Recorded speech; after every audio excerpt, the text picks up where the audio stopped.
All right, moving on to our next game.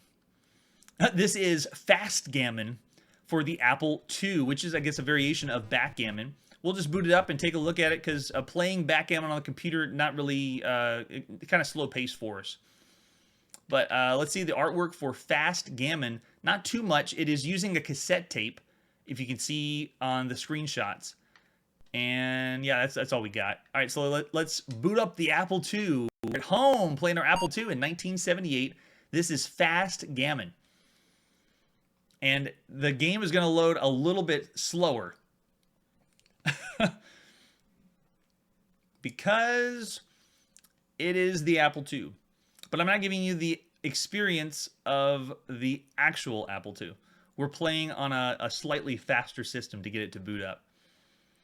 Man, these computer games spend a lot of time to work. So you notice how it had a little command prompt symbol at the top, and now it's showing the Fastgammon going through everything, blah, blah, blah. And then it says, do you want to start the game with a new sequence or same roles? We'll go ahead and select 1. And then there we go. There's the graphics for the Apple II. And the original would have been black and white, but the version we're playing on, or the system we're playing on, is a variation of the Apple II that runs a little bit faster. Something to note about the Apple II, if you look around the text has this purple glow or purple haze to it. And Casey Club Kirby said in the chat, it's not Fastgammon, this is more like slow gammon. And yes, if you're playing on the Apple II in 1978, it is slow gammon. If you notice, there's a purple hue by the letters, and that's because of the way the system was programmed for color. Even the text itself wasn't going to be displayed in black and white. It had this hue to it, so giving you this authentic feel of the Apple II.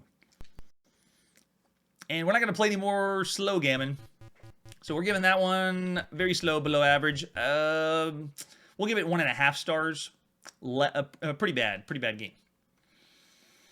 All right, moving on to our next game. We're back on the Atari 2600. This is Flag Capture. Let's take a look at the artwork. This is the box for Flag Capture. It comes with 10 games, or 10 variations. And the back of the box, oh yeah, we control it with the classic Atari joystick and 1 button. And then, let's see what else we have. There's the cartridge. And we get a manual. Oh good, what is Flag Capture? We have the manual, game program instructions. It tells you about the controller action. Looks like each player controls an explorer. Your object is to find the flag using your explorer. The left controller player's explorer starts in the upper left corner, and then the right controller starts in the lower right corner. So explorers can move from square to square. During your turn, you move your explorer to any square position and move them up and down the maze and the joystick up and down. Move the explorer to the right or left and the joystick right or left, and then diagonal by moving in one of the diagonal directions. Okay, we're moving, but what do we do? Your explorer cannot move to or through a square occupied by an opponent's explorer. When you're satisfied with the position of your explorer, press the red button, and any of the following objects will appear on your square. You can get a direction clue, which will direct you to where the flag is, and the shaded area refers to the location of the flag. You also may get a number clue that will refer to the distance between the floor and the explorer and the flag. For example, it says if the number 2 appears, that means somewhere 2 spaces away would be where the flag is located. And then if you get a bomb, you set off a trap, and then the flag looks like the flag.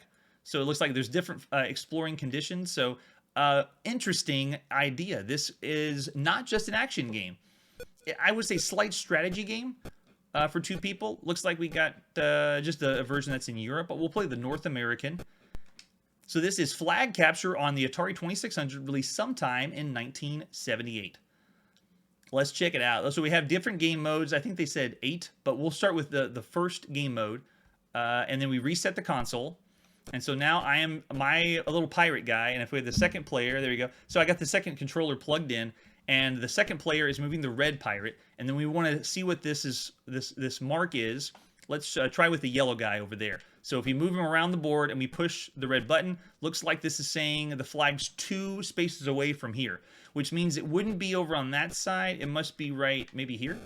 No, it was a bomb and I blew up. So if we use the second player, the red pirate moves around and they're looking for the flag. Looks like that's saying an arrow's pointing diagonally. So if I go here, nope, still going diagonally.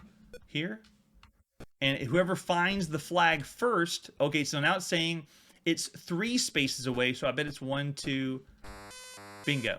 So there you go. I found the flag, and then it looks like the red pirate got 1 point. You can see at the top. And you just keep playing, trying to discover where the flag is. That is a lot of fun. And there is other game modes you can play with that. Flag capture. Really fun. Okay, so that is above average for the time. I'd say let's give that one 4 stars for 1978. Not just an action game in the home, but more of a strategy, and it's still fun for a strategy game. Flag capture. And we hear from Casey Club Kirby in the chat. Loving flag capture. Maybe we'll play some later. Going back in time to 1978. All right, so next on our list, we're closing our list with all the games that were released sometime in 1978. And we're just going through in alphabetical order. Our next one is Football on Atari. This is the first home football game that we've seen on Atari. This is the artwork for the front of the box. Really authentic football with 3 different games inside. And this one uses the controller. Wow, how do you play football with only 1 button? Let's check that out. And it looks like you can play with 3 people too. And do we have a manual? We do. Football. So if we take a look at, it's showing you what you see on the screen, which is very helpful for Atari. Like which score is what over on the far left. Player score, offensive, and then orange team, white team, things like that. But it looks like for controls, let's see, we do, oh, this even has different difficulty switches you can change to make the game easier or harder. On the console, they had difficulty switches. All right, well, let's just give it a shot. We're popping it in and playing football on Atari 2600 in 1978. All right, here we go. So the game begins. We have nothing that happens, so we hit reset. So we're going to reset the console, and then we're now playing football. Nothing happens yet, though. Is it waiting for something? Oh, am I supposed to pick a play? No? So I think I've picked either a wrong game mode because I'm moving the joystick and nothing is happening on screen. Let's try game 2 and then reset. There we go. So it looks like, oh, I see. It's waiting for the second player. If you look under the zeros at the top, it has a question mark. What you're supposed to do is use your joystick, and you move the joystick and then push the button, and that tells the game what play you want to do, so the other person doesn't know. This has to be played with 2 people, so it's just waiting for the second player to pick their play. See, now that we both picked, now we can begin and fire off, get the football, and then go. Oh my gosh, the flicker is real. I don't know if the frame rate can even pick all that up. Can anyone else see the flicker of the characters? It's probably just a solid green from your side. But this is pushing the Atari so hard that all the characters that are supposed to be moving are just a non-stop flicker. And it looks like I'm just going to do a rush all the way across. Okay, we heard from the chat they can see the flicker, but whoa, that is a lot. I guess you got to be hard-pressed if you wanted to play football on the Atari, but that is subpar for the time.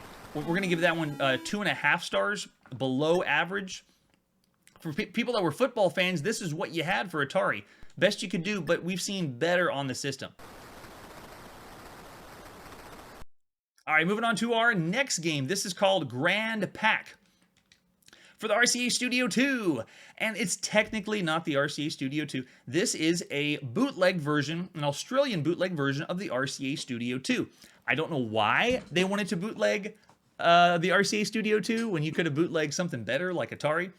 But this is called the, this system is called the Victory MPT, a very, very rare system. So let's boot up our RCA Studio 2, or the bootleg version. Yeah, they even had bootleg versions in 1978. Can you believe it? All right, so we're going to push our clear button on the RCA Studio 2. And this was a full console you had to bring to you that had number pads on either side. So let's check out what game 1 is. Does it work? Okay, this one is a compilation, so it looks like we have different games. Let's reset again. What's game 2? Anything? No. Game 3? Okay, this one looks like the bowling game. Oh, so, okay, Grand Pack just is a bunch of compilations of other games on RCA Studio 2. So here's what happened. A company took the whole console of RCA Studio 2, ripped off the console, made a whole bootleg version of the hardware, and then made a video game that you plugged in that had all of the releases of the RCA Studio 2 on it. So we're talking a bootleg game in 1978. That's pretty impressive and crazy when you think about it. That was the Victory MPT-02. I think that's what they called it in Australia. On the underground market or something, if there was one in 1978.